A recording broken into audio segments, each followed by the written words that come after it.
तो हमने आज हमारा जो आध्यात्मिक पाठशाला में सबसे पहले प्रैक्टिकल हुआ और अपने आप को अपने भीतर से देखा, बाहर से देखा, कॉन्शियसनेस को जानने की कोशिश की कि चेतना, शाश्वतता और पूरे ब्रह्मांड में जो कॉस्मिक एनर्जी फैली हुई है, ये ब्रह्मांडीय ऊर्जा किस प्रकार से मुझे भीतर से चेतन कर रही है, शक्ति दे रही है। और यही तो आनंद है। और क्या है आनंद? और आनंद है क्या? हम बाहर खोजते हैं जबकि है सब कुछ भीतर ही। तो हम अब कुछ दिनों से कॉन्शियसनेस के बारे में, इस चेतनता के बारे में जानना शुरू कर चुके हैं कि चेतनता, ब्रह्मांडीय शक्ति और किस प्रकार से हम इस चेतना के सागर में अपने ही अनुभवों के आधार पर आगे बढ़ते हैं।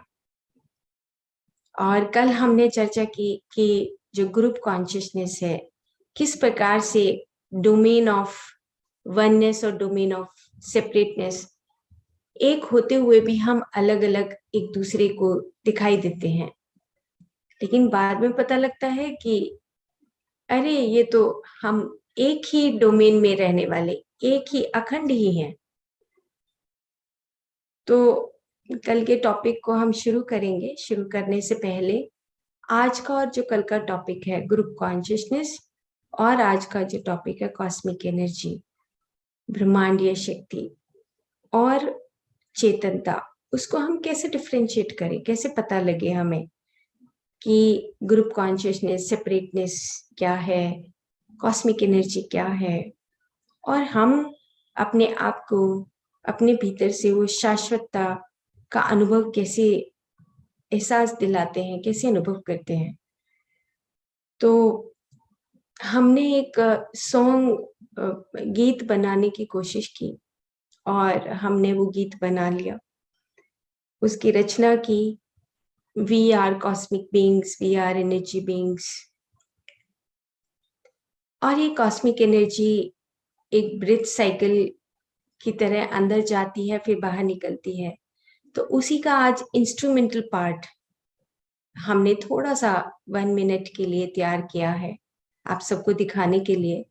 तो मैं सुमित आपको रिक्वेस्ट करती हूँ, प्लीज आप वो कॉस्मिक एनर्जी का म्यूजिक, इंस्ट्रूमेंटल म्यूजिक एक बार दिखाइए, फिर हम अपना टॉपिक शुरू करते हैं।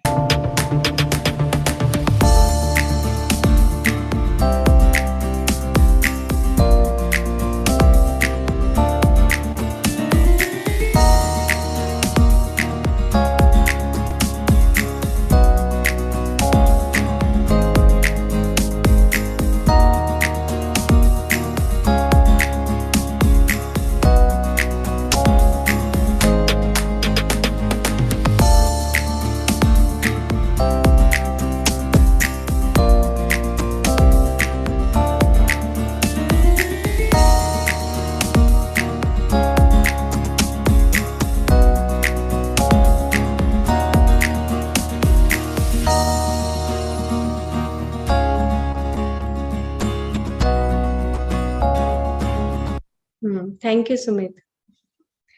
सो एक सॉन्ग अभी तैयार हो रहा है, आप सबके सामने आ जाएगा। और ये जो सॉन्ग है, इसका हमने जो टाइटल रखा है कि द फंडामेंटल जो पार्ट है हमारी लाइफ का, वो है हमारा breath energy, cosmic energy. We are cosmic beings. और अब हम समझ गए हैं कि एक लाइन आती है कि don't go from pillar to post. एक लाइन उस गाने में डाली गई है, don't go from pillar to post. Pillar, pillar मतलब जो हमारा बैकबोन है, जो हमारा खुद का एक सेंटर है, हम उससे दूर चले जाते हैं। और हम जब उससे दूर चले जाते हैं तो हम अपनी एनर्जी को खो देते हैं। और हमारा कितने सारे जन्मों तक यही कहानी चलती रहती है। तो उसके अंदर डाला है कि अर्थ नेवर लूजेस इट्स एक्सेस, धरती कभी अपने एक्सेस नहीं छोड़ती। कोई भी जो हमारे प्लैनेट्स हैं, हमारे स्टार्स हैं, हमारी गैलेक्सीज हैं, पूरा यूनिवर्स है, वो अपने एक्सेस नहीं छोड़ते। एक ह्यूमन बीइंग है जो अपने एक्सेस छोड़ देता है, और इसी वजह से लॉ ऑफ कर्मा की थ्योरी डेवलप होती है। क्यों? क्योंकि हम अपने एक्सेस से दूर चले जाते हैं। तो हम अपने एक्सेस क्यों छोड़ते हैं? क्योंकि हम बाहर की एक्सटर्नल वर्ल्ड के अंदर इतने लिप्त हो जाते हैं कि हम अपनी खुद की कॉन्शियसनेस को, खुद की कॉस्मिक एनर्जी को भूल जाते हैं कि हमारे पास भी वो एक शाश्वतता, एक कॉस्मिक एनर्जी हमारे पास है। ब्रह्मांडीय शक्ति को हम भूलने लगते हैं, और फिर हमारा इगोइस्टिक विल आने लगता है, अहंकार पनपने लगता है। तो अब हम कल की स्टोरी से शुरू करते हैं कि हम हमारे पास दो वर्ल्ड हैं यहीं पर अपने पास ही। एक है डोमेन ऑफ वननेस और domain of separateness. So oneness एक ऐसा डोमेन है जहाँ पे बहुत सारी चीजें अनमेनिफेस्टेड पड़ी, छुपी हुई पड़ी हैं। हम कहते हैं कि रहस्यमय जिंदगी।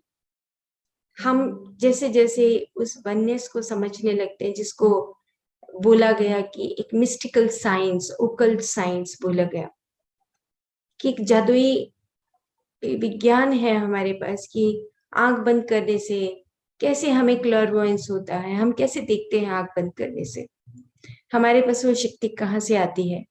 हम क्लरवॉयंस अंदर ही अंदर आंख बंद करके हम सब कुछ देख पाते हैं, और आंख बंद करके हम पूरी दुनिया की बातों को सुन सकते हैं। बुद्धा के आपने ईयर, कान देखे होंगे कि कितने लंबे दिखाए गए हैं। इतने लंबे थे नहीं, वो दिखाए गए हैं क्योंकि वो बहुत बड़े लिसनर थे, सुनते थे। वो पूरे ब्रह्मांड के एक एक कण कण को उनके अंदर सुनने का अनुभव था। इतने गहरे साइलेंस में वो पूरे ब्रह्मांड को सुनते थे। एक सिंबॉलिक दिखाया गया कि कान बड़े होने का मतलब कि आप एक गुड लिसनर हैं,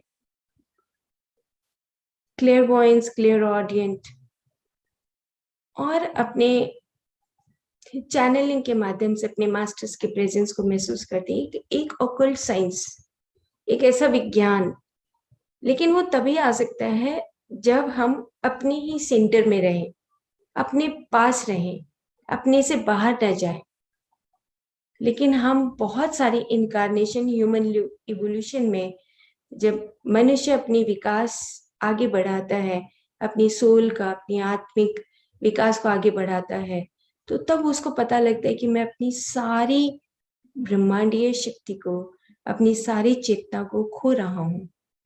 उसको वीकनेस आनी शुरू होती है, जो हम देखते हैं कि अपनी सारी ऊर्जा बाहर लगा देते हैं और हमारे भीतर फिर कुछ भी बाकी नहीं रहता।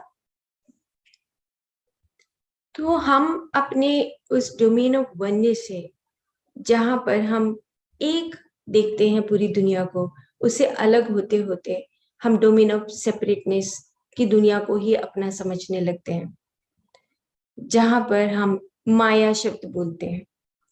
सेपरेटनेस सेपरेटनेस बहुत लिमिटेड है। सेपरेटनेस ऐसा है कि वो, जो हमारा क्वांटम साइंस है, वो बोलता है कि आप, you are in the space and time. आप जब बंधन में बंध जाते हैं तो आप स्पेस, अपने समय के अनुसार उस काल में भी बंधने लगते हैं। फिर काल से परे जाने की शक्ति खत्म हो जाती है। लेकिन डोमेन ऑफ आंख, आपने आंख बंद किया और अपने आप ने साधना शुरू की। आंख बंद करते ही आप अपनी अगर अंदर की यात्रा शुरू करते हैं तो आप फिर से डोमेन ऑफ वननेस में आ जाते हैं। क्यों? क्योंकि हमें समझ आने लगता है कि पूरी दुनिया एक एक ही है, अलग नहीं है। फिजिकल वर्ल्ड में हम धीरे धीरे, वन बाय वन करके अपने उन अनुभवों को उस सेपरेटनेस में देखते हैं। लेकिन अब हमें एक चीज और समझनी है। आज से 10 साल पहले जो आप थे, वो आज आप 10 साल के बाद नहीं है। इसका मतलब क्या हुआ कि जो जिंदगी है उस सेपरेट वर्ल्ड में भी बदल रही है, चेंज हो रही है। तो यहाँ पे एक एक वर्ड दे दिया गया, जो विज्ञान है, हमारे ज्ञान है, जो वेद है, उपनिषद है, या हमारा एक मॉडर्न वर्ल्ड के जो साइंटिस्ट हैं, उन्होंने कहा कि एक सब्जेक्ट, आप वो सब्जेक्ट जिसके अकॉर्डिंग आप अनुभव करते हैं चीजों को, जो अनुभव करने वाला सब्जेक्ट है वो अलग है और जो आप हैं वो अलग है। मतलब कि आप अनुभवों को करते करते, अपनी चॉइसेस को करते करते आगे बढ़ रहे हैं। क्यों? क्योंकि आपकी जो कॉन्शियसनेस है, जो चेतना है, उसका विकास हो रहा है। और चेतना का विकास होते होते आपको ये पता लगने लगता है कि मेरा अगर एक विचार आता है, उस विचार को मैं अनुभव में लाता हूँ, उसके अनुसार मेरा कर्म बनता है, कर्म के अनुसार मेरी कर्म की थ्योरी बनती है। इसीलिए मैं उस चेतना को साथ में मिलाकर अपने विकास को बढ़ा रहा हूँ। Human evolution. तो हम सेपरेट वर्ल्ड में, जब हम सेपरेटनेस में, डोमेन ऑफ सेपरेटनेस, जहां पर हम एक पोटेंशियलिटी के आधार पे काम करते हैं, आज हम जैसे हैं शायद हो सकता है शाम तक हम वैसे ना हो, हम और ज्यादा बदल जाएं। तो हमारी जो पोटेंशियलिटी है, यानी कि आप अपने आप को जिन चीजों से, हम जिन चीजों से अपने आप को चिपका के रखते हैं, वो नहीं है। यहाँ पर मेन कॉन्शियसनेस का जो पूरा 1 महीने का जो चैप्टर है, उसमें यही बात समझाई जा रही है कि हम वो नहीं है जहां पर हम चिपके हुए हैं, उस डोमेन ऑफ सेपरेटनेस, उस वर्ल्ड में जहां पर हम एक सिंपल एक पोटेंशियलिटी है।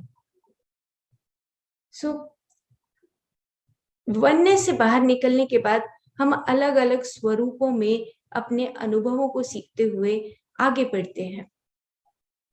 लेकिन फिर से क्या होता है कि एक वेव और पार्टिकल की तरह कि एक वेव आती है, इगोइस्टिक विल आ जाता है। क्यों? क्योंकि हम पिछले पिछले पिछले पिछले इनकारनेशन से इगोइस्टिक विल के अनुसार काम करते हैं।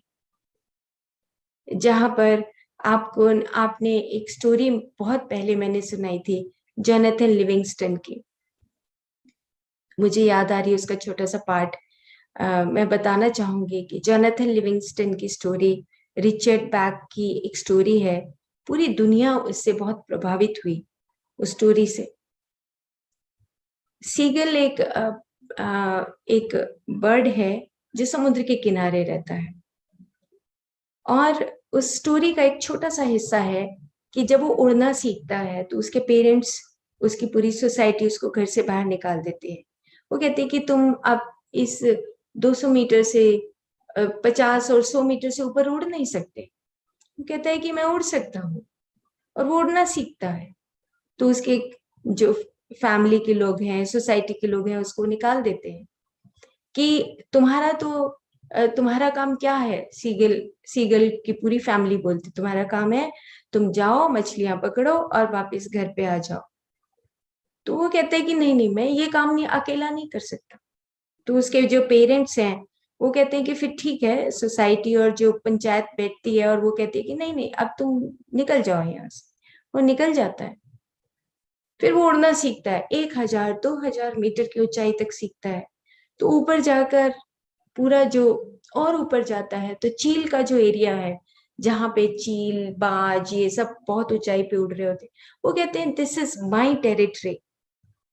वो देखता है कि यहाँ पर भी, नीचे भी जब मैं धरती पर देखा, मेरी फैमिली को देखा, वो भी लिमिटेड दुनिया में जी रहे हैं।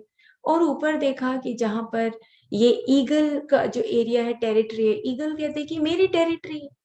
तो सब इस बंधन में जी रहे हैं, नहीं मुझे इससे और ऊंचा उड़ना सीखना है। वो और ऊंचा उड़ना सीखता है। तो जब और ऊंचा उड़ता है और ऊंचा उड़ता है, उसके बाद उसको पता लगता है कि वहां पे अलग अलग कलर्स के जो बर्ड्स हैं वो उड़ रहे होते हैं। सबकी अपनी अपनी जर्नी होती है, सब अकेले अकेले अपनी जर्नी को जी रहे होते हैं। तो क्रक्स ऑफ द स्टोरी ये है कि हम इतने लिमिटेड वर्ल्ड में जीना चाहते हैं, हमें वहां पे मजा आने लगता है, हम उसी इंटरेस्ट में जीने लगते हैं कि ये बस मेरा ही एक एरिया है, डोमेन है। जैसे सीगल अब ऊपर जब जाता है तो आप जोनाथन लिविंगस्टन की स्टोरी को जरूर पढ़िए, छोटी सी बुक है रिचर्ड बैग की। बहुत सारे वर्ल्ड के जो मास्टर्स हैं वो बदले हैं, उनकी जिंदगियां बदल गई ये स्टोरी पढ़ने से। क्यों? क्योंकि बाद में जब पता लगता है कि हम जब डोमेन ऑफ सेपरेटनेस में रहते हैं तो सेपरेटनेस हम एक बंधन में जी रहे हैं, स्पेस एंड टाइम में जी रहे हैं, उस लिमिटेडनेस में जी रहे हैं। और सपना क्या लेते हैं? सपने लेते हैं कि हमें मोक्ष मिल जाए, हमें एनलाइटनमेंट मिल जाए, हम प्रकाश बन जाए, हमें क्लेयरवॉयंस आ जाए, हम क्लियर ऑडियंस, हम सब कुछ सीख लें। बट उस लिमिटेड वर्ल्ड में हम अपनी चीजों को इगोइस्टिक विल के साथ हम ये चीजें नहीं सीख सकते। जब तक हम अपने अंदर से ये जो तारे बनी हुई हैं इस फिजिकल बॉडी की, जब तक हम इनको तोड़ नहीं देते, काट नहीं देते, इन पैटर्न्स को तोड़ नहीं देते, जब तक हम डोमेन ऑफ वननेस को सीख नहीं सकते। तो एक वेव की तरह इगोइस्टिक विल इधर ओकल्ट साइंस, ऑगेस्टिक विल इधर ओकल्ट साइंस। हम चाहते हैं आध्यात्मिक विज्ञान को सीखना, लेकिन अपने ही ईगो से चिपके हुए हैं। अभी ईगो आया, फिर आध्यात्मिक साइंस आ गया, फिर ईगो आ गया, फिर आध्यात्मिक साइंस आ गया। अब इन दोनों के द्वंद में हम फंसे रहते हैं। क्यों? क्योंकि हमारा जो फिजिकल जो सेपरेटनेस का जो हमारा बनावट है, उस बनावट में, उस जीन्स में, उस डीएनए में इतना इतना अंदर अंदर हम डीपर लेवल पे अपनी ईगो को ले चुके हैं कि वो तोड़ना बहुत बहुत मुश्किल हो जाता है इन वन लाइफ टाइम। पूरी भगवत गीता के भीतर ये लिखा हुआ है कि तुम इतना 0.001 मिलीमीटर ही इंसान एक इनकारनेशन में बदलता है। अब हम अपने को पीछे मुड़ के देखें कि क्या हम शाश्वत हैं या पत्थर है, या हम शाश्वत हैं पत्थर है। तो पता लगेगा पत्थर ज्यादा है, शाश्वत कम है। पहचान आने लगती है कि हम बदले तो है ही नहीं।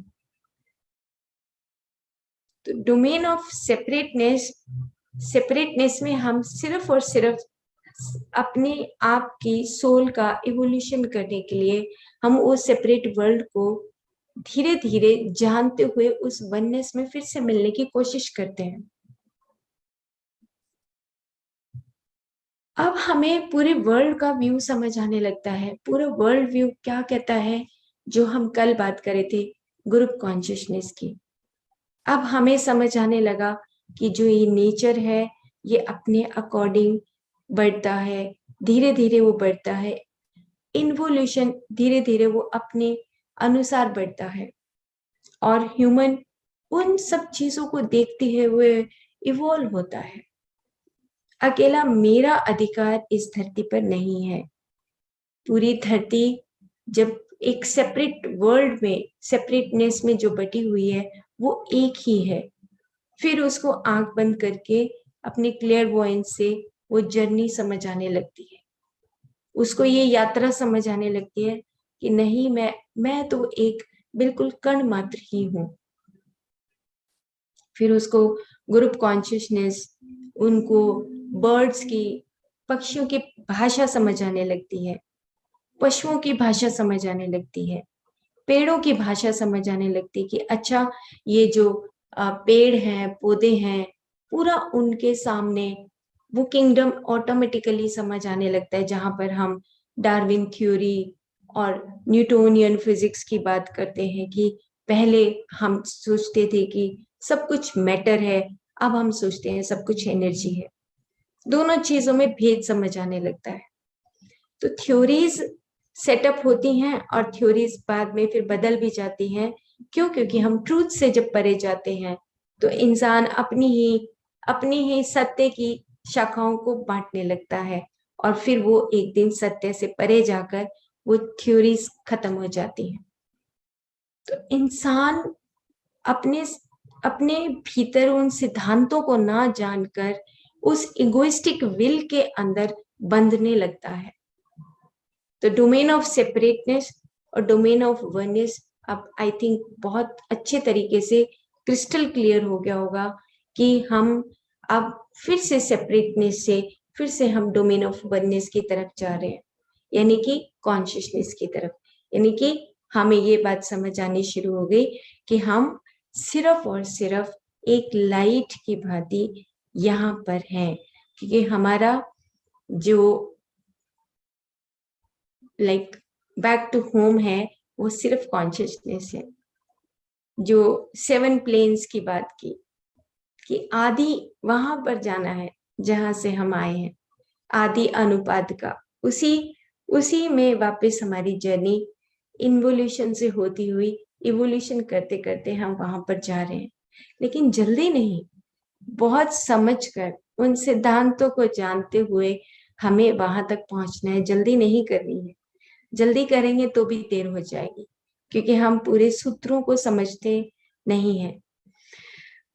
इवोल्यूशन के प्रोसेस में एक चीज और आती है कि हर चीज एक सिमेट्रिकल, एक सिस्टमेटिकली, एक ऑर्डर में चलती है, और डिसऑर्डर करने वाले हम ही हैं।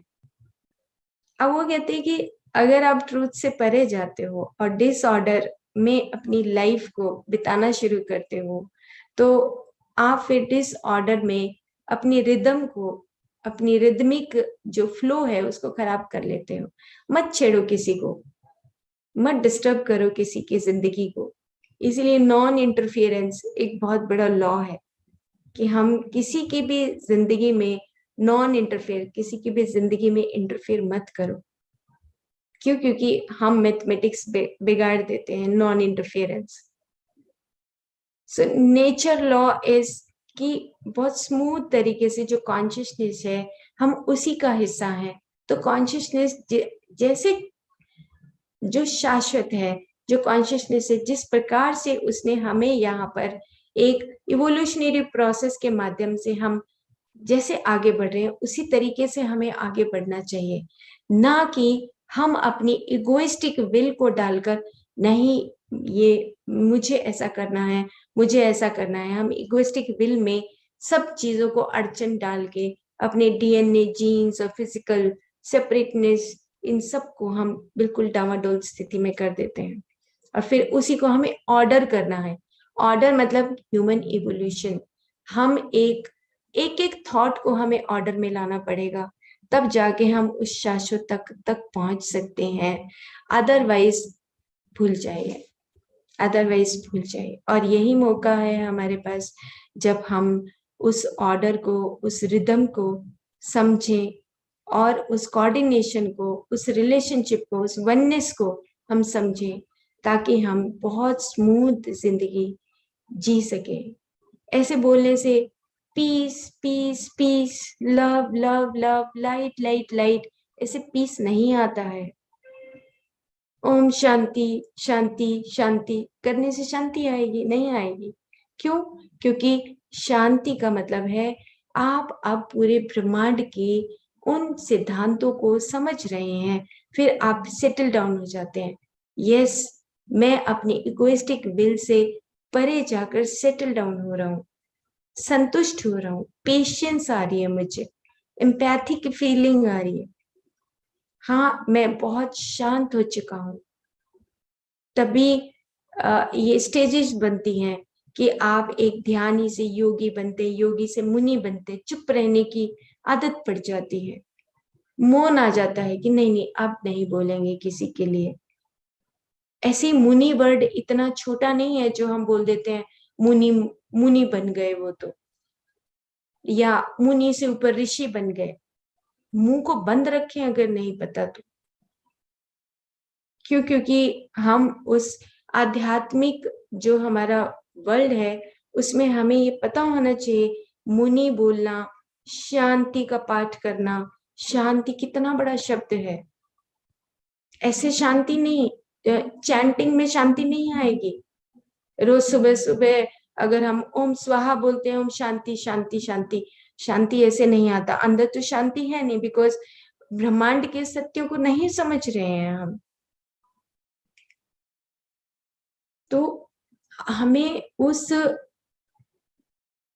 पीस को जब बोलते हैं, पीस, लाइट, वाइब्रेंट फीलिंग, ये सब चीजें हमारे अंदर हैं, लेकिन हमें उनका अनुभव तभी होगा जब हम इगोइस्टिक विल से बाहर निकलकर उस वननेस के पूरे एरिया में, उस डोमेन में एंटर करेंगे, जहां पर हम ग्रुप कॉन्शियसनेस को भी रिस्पेक्ट करें।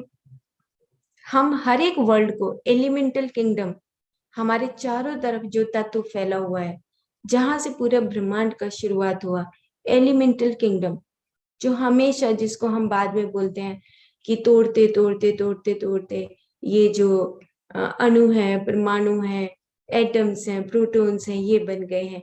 आज भी एलिमेंटल किंगडम हमारे चारों तरफ है और हम उसकी रिस्पेक्ट करना भूल जाते हैं।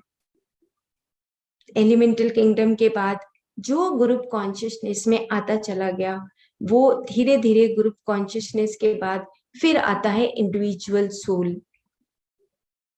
इंडिविजुअल सोल मतलब हम जो इंडिविजुअल सोल है, जहां पर ग्रुप कॉन्शियसनेस में क्या कल एक दिखाया था जो पीपीटी, उसमें था कि आप एक पूरी लेयर के माध्यम से प्लांट किंगडम, एनिमल किंगडम, धीरे धीरे स्टेप बाय स्टेप हजारों हजारों सालों तक अपनी स्पीसीज को, अपने किंगडम को विकसित करता रहता है, और वो उस लेयर से चेंज होकर बॉडी की शेप में आ जाता है, और बॉडी की जैसी शेप में आता है इंडिविजुअलाइज्ड सोल बन जाता है।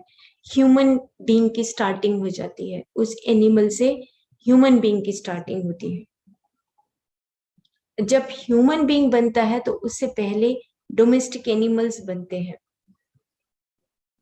उनकी बॉडी का विकास होना शुरू होता है, उनके ब्रेन का विकास होना शुरू होता है, जहां पर हम लोअर ब्रेन से उस मिड ब्रेन, लिम्बिक ब्रेन की तरफ चलते हैं, और उसके बाद फिर हायर ब्रेन की तरफ चलते हैं, जहां पर फीलिंग से अधिक हमारी इनसाइट्स महत्व रखती हैं।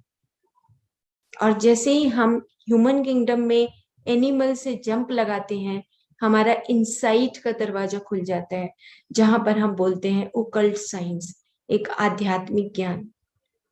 कबीर जी जहां पर, जिस घर में, छोटे से घर में रह के एनलाइटन थे, गुरु नानक जी एनलाइटन थे, कितने कितने हजारों हजारों हजारों हजारों ऋषि, महर्षि, ब्रह्म ऋषि, मुनि, सन्यासी, कितने कितने जो हमारे सीयर्स हैं, जो सीकर्स हैं, वो आप देखो कि छोटे छोटे घरों में रह गए एनलाइटन थे, क्योंकि पेशेंटली, संतुष्ट, शांत हो गए। शांति, उनको पता है कि ये ब्रह्मांड का सत्य यही है कि मैं कुछ भी नहीं हूं, मैं तो शाश्वत हूँ। अहम ब्रह्मास्मि बोलते हुए पूरी बॉडी रेंगने लग, ऐसे रेंगने लगती है, वाइब्रेशन आने लगते कि मैं शाश्वत हूँ। और थोड़ी देर के बाद फिर क्या होगा, फिर चिपकने का इगोइस्टिक विल। पूरा वेद, उपनिषद और जो बुक्स हैं, जो मॉडर्न साइंस की, जिन्हों, thank you to all modern scientist, जिन्होंने एक स्पिरिचुअल लेजेंड जो बन के जो हमें बताया, हजारों साल की किताबें अगर आप निकाल के देखो तो समझ आता है कि हमने क्या खोया है और क्या पाया है। तो अब ग्रुप कॉन्शियसनेस और इंडिविजुअलाइज सोल, ग्रुप कॉन्शियसनेस समझ आ गई, और अब हम इंडिविजुअलाइज सोल की तरफ बढ़ गए, यानी कि ह्यूमन इवोल्यूशन। अब ह्यूमन बीइंग में आ गए हम। ह्यूमन बीइंग में सबसे बड़ा फैक्टर है हमारा हायर ब्रेन, हमारा लिम्बिक ब्रेन तक सब वही हमारी इंस्टिंक्ट्स रहती हैं, हमारा खाना पीना, सोना, सांस लेना, और हमारा सेक्चुअलिटी, ये सब चीजें एक नॉर्मल हमारे एनिमल किंगडम की तरह हम ये सारी चीजें सीख के आए हैं। ऐसा नहीं है कि हम छोटे बच्चे को जब पैदा होता है वो कहते, हम उनको सिखाने लगते हैं, देखो भाई इसको तो कुछ पता ही नहीं है, हम ही सिखाएंगे, नहीं। वो पास्ट इनकारनेशंस की इवोल्यूशनरी थ्योरी से सब कुछ सीख के आया है, उसको पता है सब कुछ, और हम उसके अथॉरिटेटिव गाइड बन जाते हैं, नहीं नहीं तुम ऐसे करोगे, जबकि हमने फिर से उसकी एक इंडिपेंडेंस नेचर में सेंध डाल दी, फिर से खराब कर दिया। फिर से हमने उस नेचर लॉ को खराब करना शुरू कर दिया। क्यों? क्योंकि इगोइस्टिक विल, हमारी फैमिलीज, हमारी सोसाइटी, उसमें मैं ही सब कुछ हूं। अंदर से ईगो आना शुरू हो जाता है।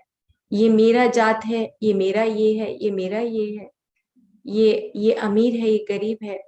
सब कुछ हमने उस नेचर लॉ को तहस नहस कर दिया, सिर्फ अपने अपने आप को स्थापित करने के लिए। और उसके बाद 100 साल के बाद पीछे जाके देखो जरा, और 100 साल के पीछे, और 200 साल, और 500 साल, कुछ याद नहीं है।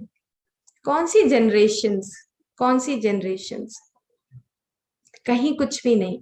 इसीलिए सबसे इंपॉर्टेंट है प्रेजेंट मोमेंट में उन ब्रह्मांड के सत्यों के साथ जीना, उन सिद्धांतों के साथ जीना कि ये मेरे लिए प्रेजेंट मोमेंट है, मुझे एनलाइटेंड होना है, और मेरे एनलाइटनमेंट से मेरे सराउंडिंग में जो लोग हैं वो एनलाइटेंड हो रहे हैं। मैं सही सत्य सिद्धांतों पर चलने वाला इंसान हूँ। वो ही इंसान भगवान बन जाता है, वो ही उसकी जर्नी उसको परम तत्व की तरफ, उस कॉन्शियसनेस की तरफ ले जाती है। अदरवाइज हम वहीं के वहीं रह जाते हैं। एक मनुष्य और इंसान, मनुष्य और पशु, उसमें कोई भेद नहीं है। एक बुक है ऑरोबिंदो का life divine, wonderful wonderful wonderful. Rudolf Steiner को आप अगर यूट्यूब पे सुनते हैं, अल्टीमेट। वही कहते हैं कि जब एक पशु और मनुष्य, पशु से वो मनुष्य में कन्वर्ट होता है, तो मनुष्य को ये एहसास होने लगता है कि मैं एक इंडिविजुअल सोल हूँ। मेरी इंडिविजुअल बॉडी के अंदर अलग अलग सूक्ष्म शरीर हैं। मैं मन से अपनी विल के अकॉर्डिंग अपने अनुभवों को लेते हुए अलग अलग काम कर सकता हूँ, लेकिन फिर उलझ जाता है, वो पशुता को छोड़ता नहीं है। और पशुता के बारे में लिखा है कि जीव, सजीव और निर्जीव, दो वर्ड उन्होंने दिए हैं, एनिमेट एंड इनएनिमेट। उन्होंने कहा कि पशु ये सोचता है कि मैं डेड हूं या मैं थोड़ा इवॉल्व हो रहा हूँ, जिंदा हो रहा हूँ, क्योंकि लिम्बिक ब्रेन उनका डेवलप होना शुरू होता है। सेम इसी तरीके से ह्यूमन इवोल्यूशन में भी उन्होंने दो वर्ड दिए कि पशुता और मनुष्यता। इंसान अपनी मनुष्यता को छोड़कर पशुता में ही जीना चाहता है। ये मेरा एरिया है, मेरी फैमिली है, मेरा ये है, मेरा ये है। उस डोमेन ऑफ सेपरेटनेस में जीते जीते जीते जीते जब अक जाता है, उसके बाद वो कहीं आध्यात्मिक विज्ञान की तरफ, इवोल्यूशन की तरफ बढ़ता है। तो हमें कॉन्शियसनेस के लिए सबसे बड़ी चीज है कि जो अंदर से एक आवाज आती है कि खाली बैठ जाओ, बस कुछ मत करो, 10 मिनट 15 मिनट अंदर से एक फकीरी लेकर आओ, एक मस्ताने की तरह, कि आप आंख बंद करके अपने आप को देखो कि मैं कौन हूं। फिर धीरे धीरे वो प्रैक्टिकल एक्सपीरियंसेस शायद जीन्स और हमारे डीएनए को तोड़ दे, शायद हमारे पैटर्न को तोड़ दें, जहां पर हम अलग अलग धरती पे अलग अलग देशों में बटी हुई बात करते हैं। हमारे जो स्पिरिचुअल साइंटिस्ट हुए, किसी ने उस बटी हुई बात को करा ही नहीं। वसुदैव कुटुंबकम करके एक लाइन में पूरी बात खत्म कर दी, और हम यहाँ लड़ रहे हैं, मर रहे हैं, रोते रहते हैं,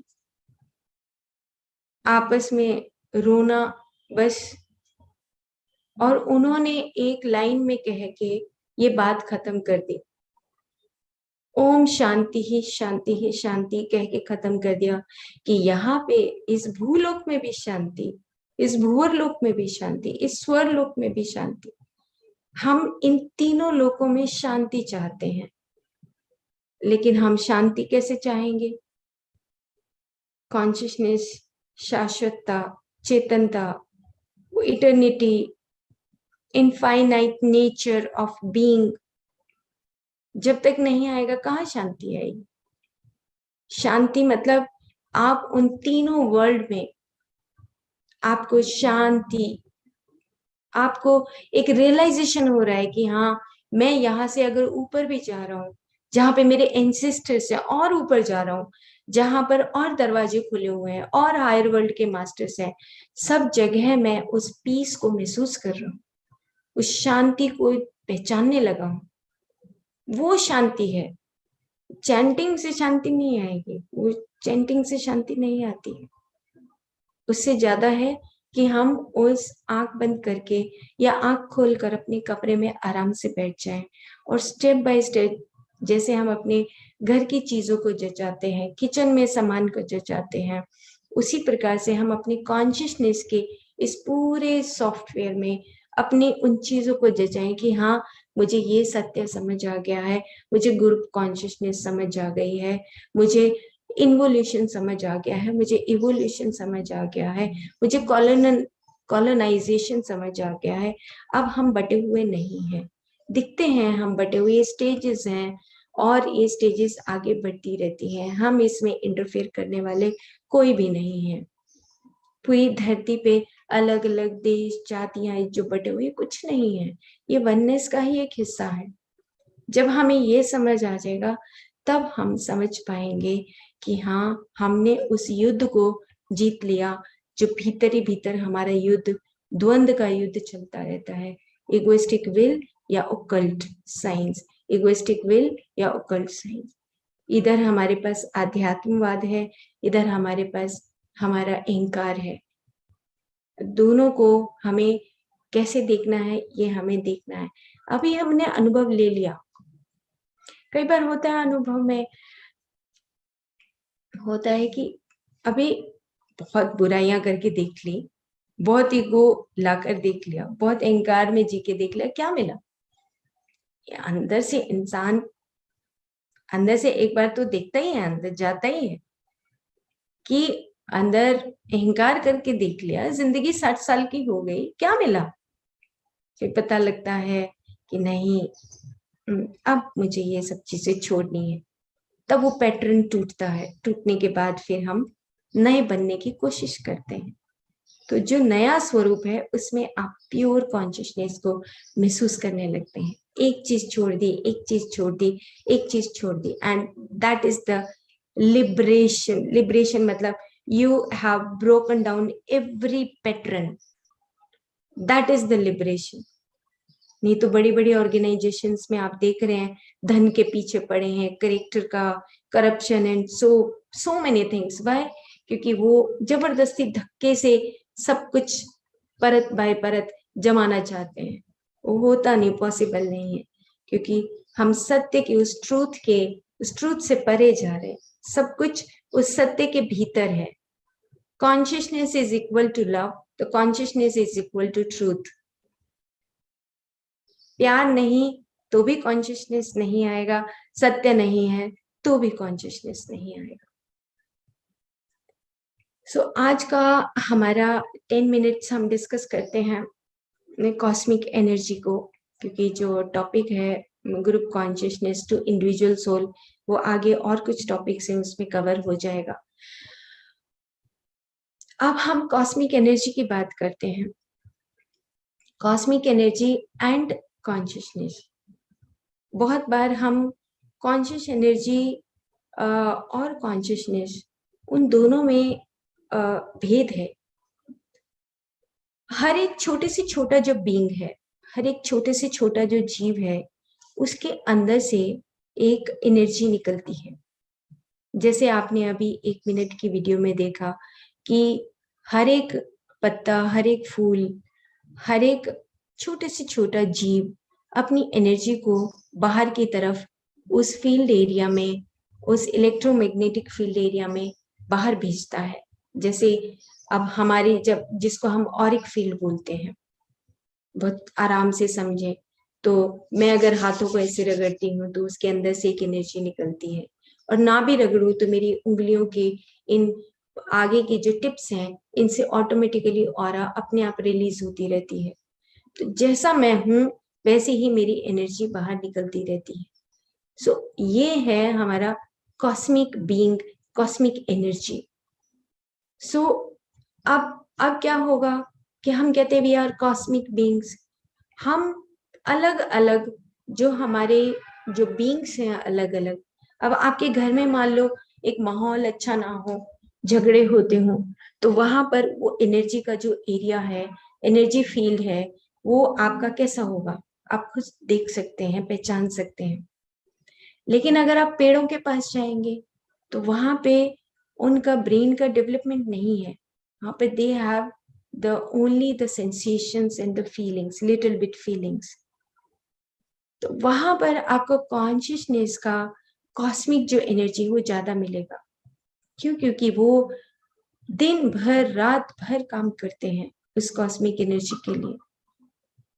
सारी चीजें अंदर समाते हैं और उसके बाद वहां से वो प्राण शक्ति को बाहर निकालते हैं। इसीलिए नेचर के पास आप बैठते हो तो आपको वो जो एनर्जी का फीलिंग है, आप एनर्जाइज फील करते हैं, रिजुविनेशन, आपको ज्यादा जिंदा दिली महसूस होता है। सेम इसी तरीके से जो हमारे कॉस्मिक वर्ल्ड हैं, जहाँ पे स्टार्स हैं, प्लैनेट्स हैं, गैलेक्सीज हैं, वहां से जो कॉस्मिक एनर्जी आती है, उसी की वजह से हम यहाँ पर उसी की वजह से हमारा साइकिल चलता है, कॉस्मिक एनर्जी साइकिल। सांस तो एक प्रोसेस है, एक बस सिर्फ एक प्रोसेस है, जो एक साइकिल है, जो हमें उस कॉस्मिक एनर्जी को, उस कॉन्शियसनेस को अंदर लेकर जाता है, फिर बाहर लेकर आता है, फिर अंदर लेकर जाता है, फिर बाहर लेकर जाता है। लेकिन कॉस्मिक एनर्जी को हम कैसे भूल जाते हैं? क्योंकि हमारा मन बीच में, हमारी ईगो, हमारे थॉट्स, हमारे पर्सपेक्टिव, हमारा एटीट्यूड, हमारा ईगो, मतलब सब कुछ बीच में आ जाता है और उस हम कॉस्मिक एनर्जी का एक जो पावर है उसको भूल जाते हैं। सांस आ रहा है जा रहा है पता भी नहीं लगता, और हम 1 घंटा 2 घंटा 10 घंटा निकाल देते हैं, मन के उस बवंडर में ही फंसे रहते हैं। हमारी सारी एनर्जी कंज्यूम कहाँ होती है? उस मन के बवंडर में, या ब्रेन की मेमोरी को सेटअप करने में। अब हमने ये स्ट्रेटेजी बना ली, अब हमने ये प्लानिंग बना ली, अब हमने उन रिलेटिव के साथ ऐसा सेट कर दिया, बिजनेस में कर दिया, ये कर दिया, वो कर दिया, और हम अपनी उस कॉस्मिक एनर्जी को जो हमारे चारों तरफ है, हम उसको ले ही नहीं पाते। और इसीलिए फिर आजकल की जो डिजीजेज हैं वो ऐसी आ गई हैं कि हम उस कॉस्मिक एनर्जी को लेने की शक्ति ही नहीं रहती, ऑटोइम्यून जैसी डिजीजेज आ जाती हैं। सो कॉस्मिक एनर्जी मतलब कि जो अपना एक्सेस नहीं छोड़ती, वहां पे वो जो एनर्जी है उसके पास वो सबसे ज्यादा मिलती है। इसलिए ह्यूमन ऑरा के पास आप आएंगे तो देखेंगे कि जब ह्यूमन ऑरिक फील्ड, आजकल एक मशीन आ गई है, बायोफील्ड रीडर मशीन।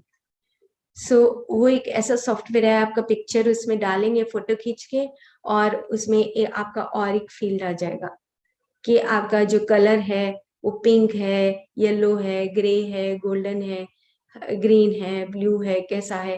क्योंकि वो ऑरिक फील्ड में आपका पूरा पिक्चर आता है कि आप कैसी एनर्जीज अपने अंदर से छोड़ रहे हैं। आपकी आंखों की एनर्जी अलग होगी, कान की अलग होगी, गले की, यहाँ पर विशुद्धि चक्र की अलग होगी, सब अलग अलग फील्ड की एनर्जीज सब मिलकर फिर वो आपका एक और एक फील्ड बना लेते हैं। तो जैसा आप अपने अंदर हैं, आप वैसे ही बाहर उस एनर्जी को रिलीज करते हैं। तो अब कॉस्मिक एनर्जी, कौन सी कॉस्मिक एनर्जी चाहिए? जो हमें कॉन्शियसनेस की तरफ लेकर जाए। तो मॉर्निंग में, जैसे हम मॉर्निंग में उठते हैं तो हमें पूरे ब्रह्मांड का जो हमें शक्ति मिलता है, तो उसके लिए मैंने 2 स्लाइड तैयार की हैं, थोड़ा सा कॉस्मिक एनर्जी को समझाने के लिए। ऐसे तो हर जीव अपनी एनर्जी को रिलीज करता है। एक क्रिस्टल, जैसे आपने क्रिस्टल्स देखे हैं, तो क्रिस्टल एक सपोर्टिव सिस्टम है, या हमारे जो हम जो रत्न अपने पास रखते हैं, जैसे हम गोल्ड रखते हैं या डायमंड रखते हैं, या हम माणिक्य रखते हैं, पुखराज रखते हैं, या हम क्रिस्टल रखते हैं, ये सिर्फ एक सपोर्टिंग सिस्टम है, because they are made up of the pure consciousness. Pure consciousness ही है ये, इनके पास एक हाई एनर्जीज रहती हैं। लेकिन ये एक सपोर्टिव सिस्टम है, ये हमें याद रखना है। ये हमें हमें सपोर्ट कर सकते हैं, लेकिन हमें अपने अंदर से बदलना खुद ही पड़ेगा। क्रिस्टल ये नहीं कहेगा कि चलो तेरा दिमाग को मैं बदल देता हूँ, क्रिस्टल वो नहीं कर सकता। या हम कहीं पर कुछ कुछ सिंबॉलिक चीजें रख लेते हैं, वो उठ के ये नहीं कहते कि तू अपने मन को बदल देगा, तेरे मन में बदलाव आ जाएगा। नहीं, वो तो आपको खुद अपने अंदर से वो जो ईगो सेल्फ है उसको खुद ही मिटाना पड़ेगा। वो ईगो सेल्फ आपको खुद ही खत्म करना है। अब नक्षत्र आके ये नहीं कहेगा कि मैं देखो तुम अरुंधति नक्षत्र में पैदा हुए इसलिए मैं तुम्हारी हेल्प करूंगा। नहीं, आप अगर अरुंधति या रोहिणी नक्षत्र में पैदा हो रहे हैं या हस्त नक्षत्र में, भाद्रपद नक्षत्र में पैदा हो रहे हैं, तो आपकी वो एक पावर है, पावर। हमें उसको यूज करना नहीं आता कि आप कौन से नक्षत्र में पैदा हुए, बिकॉज दैट कॉस्मिक एनर्जी आपको सपोर्ट करती है कि आप कैसे हैं, और उस सपोर्ट के माध्यम से हमें अंदर से इंसाइट्स आती हैं। लाइक किसी हस्त नक्षत्र में जो लोग पैदा होते हैं उनका पेंटिंग करने का जो पावर है वो ज्यादा होता है, लेकिन पेरेंट्स बीच में आ जाएंगे, नहीं नहीं तुम्हें पेंटिंग करने की कोई जरूरत नहीं है, तुम अब इंजीनियर बन जाओ। लेकिन उसके पास वो नक्षत्र की ऊर्जा जो कॉस्मिक एनर्जी है उसके पास सबसे ज्यादा होती है। लेकिन धीरे धीरे फिर हम अपने मन को बीच में डालते हैं और फिर वो डिबेट करने लगते हैं।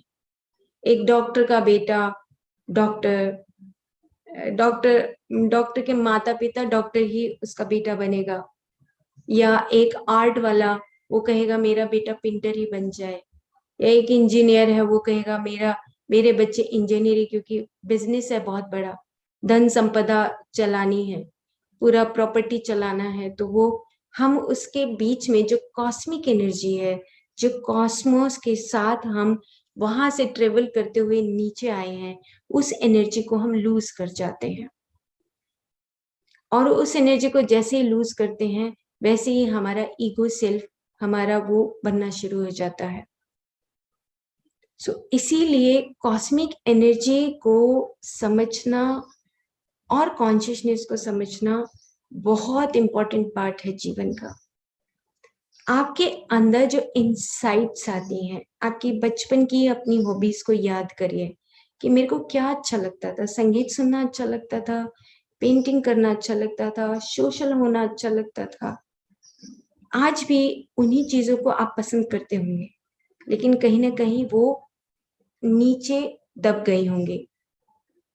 उन चीजों को पहचानिए कि आपको पसंद क्या था। नेचर में घूमना पसंद था, क्या पसंद था, कुकिंग पसंद है, क्या पसंद है, वो आपको खुद पहचानना है।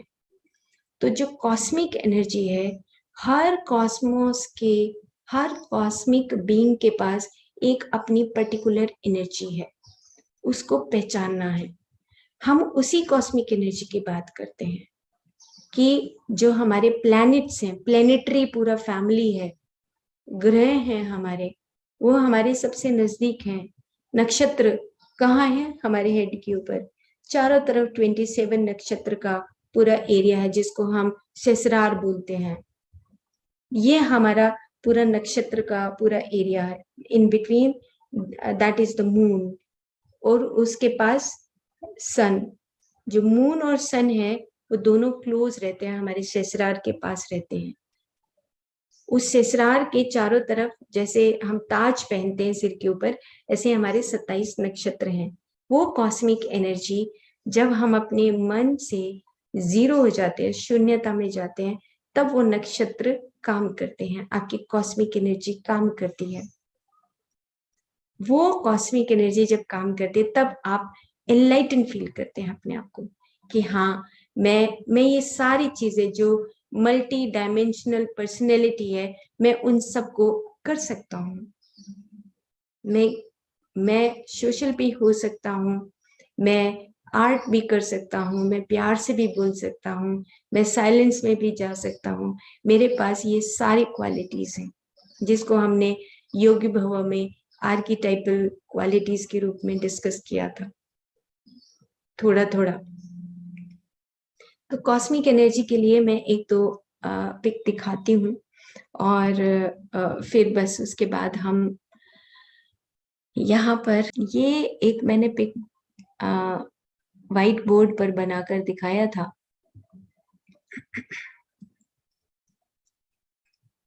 ये हमारे 7 प्लेन्स हैं, जहां से हम सबसे ऊपर आप देख रहे होंगे कि सबसे ऊपर है आदि प्लेन, आदि जहां से हम आते हैं, जहां पर प्योर कॉन्शियसनेस से आते हैं और जाते हैं, हम यहीं पर वापस चले जाते हैं।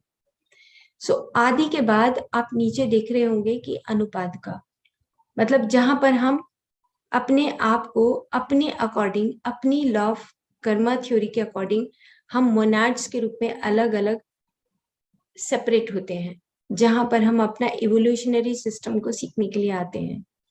और उसके बाद आप देख रहे होंगे कि आत्मा, बुद्धि, मनस, काम और स्थूल, ये 7 प्लेन्स है। और इसी के आप साइड में कुछ डॉट्स देख रहे होंगे कि ये 7 सब प्लेन्स है। सब प्लेन्स मतलब हम धीरे धीरे धीरे धीरे, जैसे नेचर इन्वोल्यूशन है, हजारों साल तक तरक्की करता है, आगे बढ़ता है। एक छोटा सा बीज है, फिर वो एक बड़ा पेड़ बनता है, और वो धीरे धीरे पूरे बड़े पेड़ का इवोल्यूशनरी प्रोसेस जब तक खत्म नहीं होता तब तक वो एनिमल किंगडम की तरफ नहीं जाता। सेम ये हजारों हजारों साल का जो प्रोसेस है, हमारे साथ भी कुछ कुछ सालों का प्रोसेस, कुछ कुछ इनकारनेशंस का प्रोसेस हमारा चलता रहता है। तो ये एक बहुत लंबा एक जर्नी है हमारा, जिसमें हमें एक तो बहुत जल्दी नहीं करना है, और हम लाइट कैसे बने, हम शाश्वत कैसे हों, हमारा जो टारगेट है, फोकस है, वो हमारे इसके ऊपर होना चाहिए। तो ये 7 प्लेन्स है जहां हम आते हैं और जाते हैं, और हमारा इवोल्यूशनरी सिस्टम अपने आप बनता रहता है। उसके बाद एक कल एक मैंने पिक सिर्फ ये कॉस्मिक एनर्जी को समझाने के लिए ये पिक लगाई है कि जो 27 नक्षत्र हैं, हम अलग अलग नक्षत्रों से आते हैं according to our moon astrology and sun astrology. So हम किस ग्रह, कौन से ग्रह का प्रभाव पड़ता है या कौन से नक्षत्र का प्रभाव पड़ता है, ये आप देख रहे होंगे कि 27 पिक्स के रूप में आप देख रहे होंगे। ये सब अलग अलग पिक्चर्स देख रहे होंगे। हर एक नक्षत्र का अपना एक पिक्चर है। लाइक फर्स्ट जो है, जैसे फर्स्ट पिक्चर को ही अगर थोड़ा सा हम समझे तो ये अश्वनी नक्षत्र है। सो अश्वनी का मतलब क्या हुआ? अश्वनी का मतलब हुआ कि सूर्य के पुत्र थे अश्वनी। तो जो इस नक्षत्र से आएगा, अश्वनी यानी कि सूर्य का पुत्र, उसके पास वो पित्तज प्रकृति का होगा, उसके पास अग्नि ज्यादा होगी, वो उत्तेजित बहुत होगा, वो उसके अंदर हो सकता है अगर हम उसको गलत दिशा में मोड़ दें तो एंजाइटी ज्यादा होगी, और अगर हम सही दिशा में जोड़े तो वो इंटेलिजेंट होगा। सो इस प्रकार से जो कॉस्मोस है और उसकी कॉस्मोस की जो कॉस्मिक एनर्जी है, उनको हमें डीपर लेवल पे थोड़ा सा समझने की जरूरत है। तो अश्वनी नक्षत्र में जो जिसने जन्म लिया, अपने घर में कोई अश्वनी नक्षत्र में अगर है तो वो थोड़ा सा वो उत्तेजित होगा, वो उसके पास फायर एलिमेंट ज्यादा होगा, और वो हो सकता है उसके पास गुस्सा भी ज्यादा हो। हम कहेंगे देखो जी, ये तो घर में गुस्सा ही करता रहता है, ऐसा करता रहता है, वैसा करता रहता है, बिना बात ही कटाक्ष करते रहते हैं। तो ये एक पूरा पिक्चर आप देख रहे होंगे कि इस प्रकार से अलग अलग जो कॉस्मिक फील्ड है वो अपनी एनर्जी को अपने अकॉर्डिंग शेप देती है। शेप आती है, कॉस्मिक एनर्जी का एक शेप बनता है, और उस शेप के अकॉर्डिंग हमारा जर्नी जो है वो इनकारनेशनल जो जर्नी है, वो हमारा इनकारनेशनल जर्नी हमारा आगे बढ़ता रहता है। हमने एक लाइफ में अश्वनी नक्षत्र के बाद ट्रेवल किया, हमने नेक्स्ट लाइफ में हो सकता है हम थर्ड जो हमारा नक्षत्र है रोहिणी, थर्ड कृतिका, जो कृतिका है मतलब कटर की तरह है, बहुत तेज तेज बोलने वाला व्यक्ति, कटर की तरह वो होता है। तो जो वहां उस नक्षत्र से आए वो बड़ा शार्प होगा बोलने में, बहुत क्लैरिटी से बोलता होगा। तो कृतिका नक्षत्र है। तो बस इतनी सी बात समझनी है।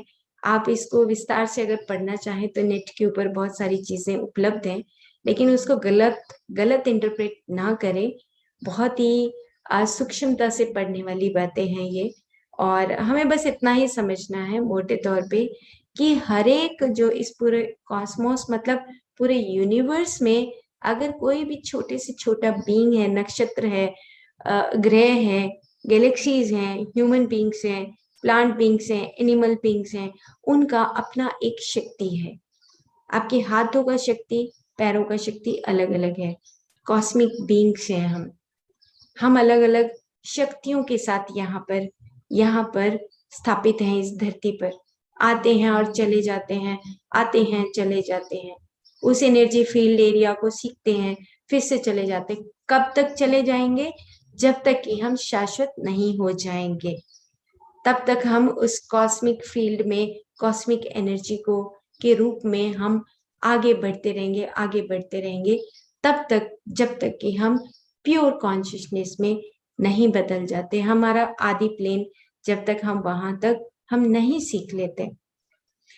इस प्रकार से ये जो 27 नक्षत्र हैं, ये नक्षत्रों का कहानी बहुत विस्तार से है। कभी मौका मिलेगा तो इसके ऊपर बहुत अच्छा डिस्कशन, चर्चा की जा सकती है।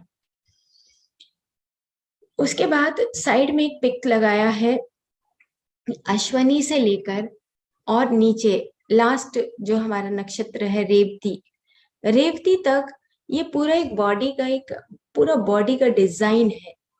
आप देख रहे होंगे कि नीचे रेवती से ऊपर जो 25वां और 26वां जो नक्षत्र है उसको पूर्व और उत्तर भाद्रपद ऐसे नाम है उसका, मतलब कि लास्ट द एंडिंग ऑफ पद मतलब पैर। ये जो 27 नक्षत्र हैं ये एक पूरी बॉडी के शेप को लिए हुए हैं। तो कभी कभी हमारे हाथों की शक्ति ज्यादा होती है, कभी कभी हमारे पैरों की शक्ति ज्यादा होती है, कभी कभी हमारी वाणी की शक्ति ज्यादा होती है, कभी कभी हमारी आंखों की शक्ति ज्यादा होती है। हम हर लाइफ में अलग अलग अपनी पोटेंशियलिटीज को लेकर आते हैं। क्वांटम वर्ल्ड में अगर क्वांटम साइंस में आप जाएंगे तो कहेंगे कि द डोमेन ऑफ पोटेंशियलिटी। आप अपनी पोटेंशियलिटीज को लेकर, एक पोटेंशियल को लेकर यहाँ पर इस धरती पर आते हैं सीखने के लिए, जिसको कि गीता फिर बोलती है कि गीता कहती है कि इट इज योर स्वधर्म, ये तुम्हारा स्वधर्म है, तुम यही काम करने के लिए इस धरती पर आए हो।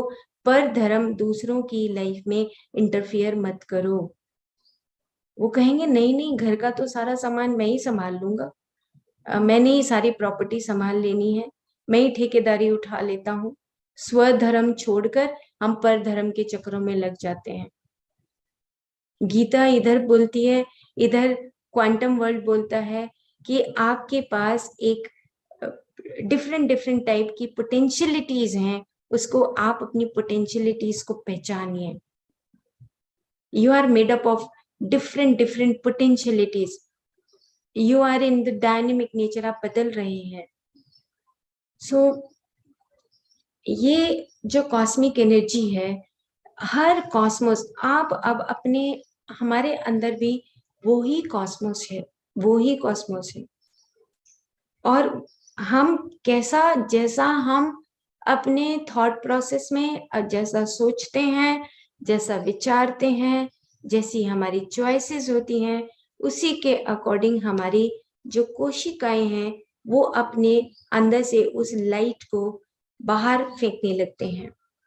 उस लाइट इलेक्ट्रिक फील्ड एरिया वो बनने लगता है और इकट्ठा करके वो हमारा और एक फील्ड बन जाता है। अगर आप इसको और विस्तार से जानना चाहते हैं तो biology of belief doctor Bruce Lipton का, जिसमें उन्होंने लाइट को कि आपकी कोशिकाओं के अंदर जो वॉट सिस्टम उन्होंने बताया कि इतने लाइट का वॉट आपके एक एक कोशिका में जल रहा है, वो क्या है? वो आपका खुद का फील्ड एरिया है जिससे आप चमकते हैं। नेगेटिव है तो अंधेरा आ जाएगा, पॉजिटिव है तो रोशनी हो जाएगी। अब एक एक कोशिका का हिसाब किताब नहीं लगाएंगे तो शाश्वत कैसे होंगे? अब कोशिका भी 3 महीने के बाद फिर से नहीं बनती है, तो हमें 3 महीने तक वो प्रोसेस को कंटिन्यूअसली करते करते उस नई कोशिका में सिर्फ लाइट लगानी है। हमने उस अंधकार को, जो हमारे पैटर्न्स, वो टूट सकते हैं। इसीलिए अब क्वांटम साइंस को समझने के लिए इतना, मतलब बहुत अच्छी क्वांटम साइंस है, उसमें वो ये कहते हैं कि तुम वो नहीं हो जो तुम समझ रहे हो, तुम उससे अलग हो। The subject is totally different from your brain. Brain अलग है और तुम अलग हो। तुम ब्रेन एक ऐसा आपका प्रोडक्ट है बॉडी का, जिससे आप सिर्फ सीखने का इवोल्यूशनरी प्रोसेस है, बस, और कुछ भी नहीं है। तो ठीक है, अब हम कल कंटिन्यू करेंगे। कल मंडे है, कल आपका प्रैक्टिकल डे है, आपका होमवर्क है। आप साइलेंस में बैठें और परसों हम इस टॉपिक को फिर से आगे कंटिन्यू करेंगे यहीं से ही। और कल का जो आपका होमवर्क है वो ये रहे कि आप नेचर में जाएं, साइलेंस में बैठें, डायरी अपने हाथ में रखें, और जो भी कुछ आपके पास है, जो भी कुछ आपके अंदर से, आपके हार्ट के अंदर से आवाज आती है, यू फॉलो योर हार्ट। आप एक ऐसा सेल्फ डेवलप करो, ये ब्रेन से ज्यादा इम्पोर्टेंट है, यू डेवलप योर हार्ट। क्योंकि consciousness is equal to love, consciousness is equal to light, consciousness is equal to love. Brain सिर्फ हमें एक इवोल्यूशनरी प्रोसेस के रूप में हमें सिर्फ सिखाता है, वो सब्जेक्ट नहीं है। एंड क्वांटम साइंस बोलती है वो एक ऑब्जेक्ट की भांति काम करता है आपके साथ। आप एक प्योर कॉन्शियसनेस, एक सब्जेक्ट है, प्योर कॉन्शियसनेस, जिसमें हमने दो दो चीजें जोड़ के इगोइस्टिक विल को बना लिया। अब इसको बाहर निकाल दो। सो ओके फ्रेंड्स, कल मेडिटेशन रहेगा और परसों हम इस टॉपिक को फिर से शुरू करेंगे। होपफुली थोड़े भारी सब्जेक्ट हैं, पता नहीं, कोशिश करती हूँ कि ऐसे हम कॉस्मिक एनर्जी को इतने प्यार से समझ जाएं कि बहुत बड़ा वर्ल्ड है, बट उसके जो प्रिंसिपल्स हैं, जो सिद्धांत हैं, वो समझने बहुत जरूरी है। सिद्धांत समझ लिए तो आपको सब कुछ आ गया। फिर क्योंकि बाद में क्या है, the ending of the story is emptiness, फिर हमें उस शून्यता में जाना है। तो प्रिंसिपल्स को समझ लो बस, फिर एंजॉय करो लाइफ को, ज्यादा डीपर स्टेट में नहीं जाना। मतलब आप प्रिंसिपल्स को जानकर एम्प्टीनेस में फिर सोचो कि मैंने अब यहाँ से बस ये निकाल के रख दिया, अब मैं खाली हूँ, आराम से एंजॉय करो। 5 मिनट बैठ के देखो, एंजॉय करो लाइफ को। बहुत बहुत पीछे के जीन्स, डीएनए ऐसे नहीं मिटेंगे। पर्सनल एक्सपीरियंस, ये तो ऐसे तोड़ना पड़ेगा, हथौड़ा लेके तोड़ते तोड़ते तब जाके कहीं मिट जाएंगे, तब कहीं जाके हम लाइट फॉर्म में आएंगे।